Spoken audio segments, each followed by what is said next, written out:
زانن دهو جارکی دن دولت فاشیزما ترکیه ترورن ترکیه جارکی دن کمکوجیک لسر گله می هرمه لکوبانه گله سوی جارکی دن کمکوجیک لسر وان هات مشاندن امد بین امد شخص حوالا سکینه جانسز و حوالا لیلا شایلمز و حوالا فیدان ام همو شهید ریا آزادیه ببیرتینن و امد بین اف بویاره کود به حتی روژا ایرو سیاست دولت ترکیه دوام دکه دکم کوجیا باری سدا دست پیده که هر سه حوالن جنن تاکو شد ایکو شهید خستن به دست میته ترکیه و دجمنن گله کرد امد بین ام وقت حرکت ام وقت پارتی وقت مجلس وقت گله حلبه و ام بانگا ما جحمو جنن جیهانه را جحمو سازی نبنتاوی را بلا هر کس بوجدان و دامیر خواب هرک خرابين هم بر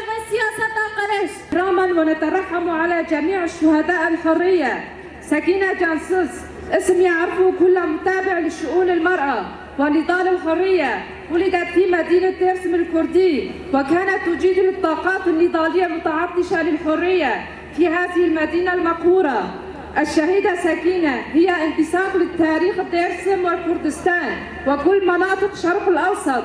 بدأت بالتمرد على العائلة وعلى محيطها من أجل الدفاع عن قناعاتها الفكرية. كانت تناضل كمن يحفر بئرا بإبرة في سبيل تحقيق الحرية المرأة.